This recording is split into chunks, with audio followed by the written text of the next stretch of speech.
Everyone. आज हम non finite verb में इन्फिनिटिव्स के बारे में पढ़ेंगे। इन्फिनिटिव्स दो तरह के होते हैं। लास्ट वीडियो में हमने पढ़ा था कि इन्फिनिटिव होते क्या है, जिसमें वर्ब के आगे टू लगता है उसको हम कहते हैं टू इन्फिनिटिव, और जिसमें नहीं लगता उसको कहते हैं बेयर इन्फिनिटिव या विदाउट इन्फिनिटिव। अब देखिए इन्फिनिटिव दो तरह के हैं, सिंपल इन्फिनिटिव एंड जेरेंडियल इन्फिनिटिव। इस वीडियो में हम सिंपल इन्फिनिटिव के बारे में पढ़ेंगे। ये जो सिंपल इन्फिनिटिव है, जो नाउन का काम करते हैं, उसको हम नाउन इन्फिनिटिव या सिंपल इन्फिनिटिव भी कहते हैं। अब इसके अलग अलग एग्जाम्पल से हम पढ़ते हैं कि ये कैसे काम करते हैं। जैसे to forgive is a divine. अब देखिए ये है इन्फिनिटिव, यहाँ पर ये सब्जेक्ट का, यहाँ पर ये नाउन का काम कर रहा है। To swim is a good exercise, यहाँ पर भी नाउन का काम कर रहा है। गर्ल्स लाइक टू डांस, यहाँ पर ये ऑब्जेक्ट काम कर रहा है क्योंकि ये वर्ब के बाद है। The shop is too late, shop किस लिए है, किराए के लिए। यहाँ पर ये वर्ब का क्या हो गया, वर्ब का कॉम्प्लीमेंट का काम कर रहा है, वर्ब के कॉम्प्लीमेंट। शॉप किस लिए है, too late. He appears to be sad, यहाँ पर भी क्या हो गया, ये वर्ब के कॉम्प्लीमेंट को काम कर रहा है। वह दिखाई देते हैं, कैसे दिखाई देते हैं, to be sad. She stood up to ask a question, यहाँ पर ये जो प्रीपोजिशन है अप, तो उसको उसके कॉम्प्लीमेंट को पूरा कराइए। He stood up to ask a question, वह खड़ी होगी, क्यों खड़ी होगी, टू आस्क अ क्वेश्चन। तो ये जो इन्फिनिटिव है, ये जो प्रीपोजिशन है अप है, तो इसके कॉम्प्लीमेंट का काम कर रहा है।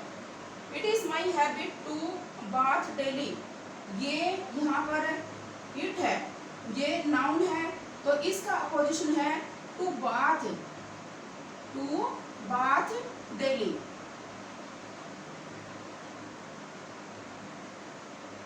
यहाँ पर जो इन्फिनिटिव है, इट का केस इन अपोजिशन का काम कर रहा है। It is my habit to bath daily, यहाँ पर इट इज क्या क्या है, इट इज माई हैबिट, क्या है मेरी हैबिट, इट किसके लिए है, टू बाथ के लिए।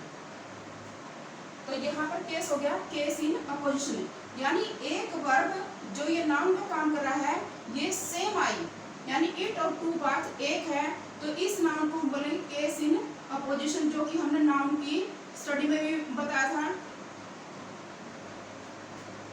कि जब वर्ब का सेम मकसद हो तो उसको हम कहते हैं केस इन अपोजिशन। जैसे it is my habit to bath daily, to bath और इट एक ही चीज के लिए आए हैं। He knows how to drive a car, और जहां पर नोज आए, कंसिडर आ जाए, अंडरस्टैंडिंग आए, तो वहां पर भी टू इन्फिनिटिव का यूज होता है।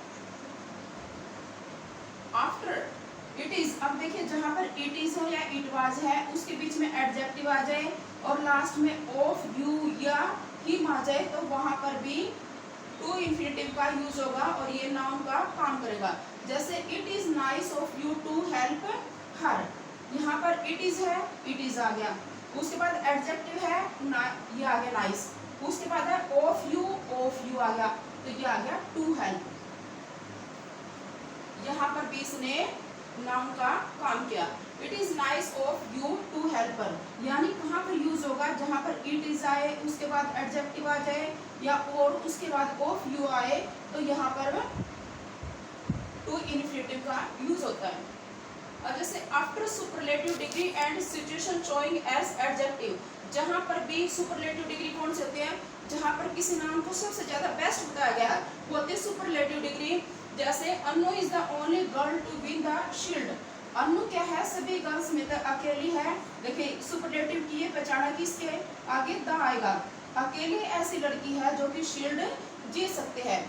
सुपरलेटिव डिग्री है, ये ऐसी सिचुएशन है जो कि एडजेक्टिव शो करते हैं, वहां पर भी टू इन्फिनिटिव का यूज होगा और ये नाउन का काम करते हैं। That's all. वीडियो पसंद आए तो please like, subscribe and share.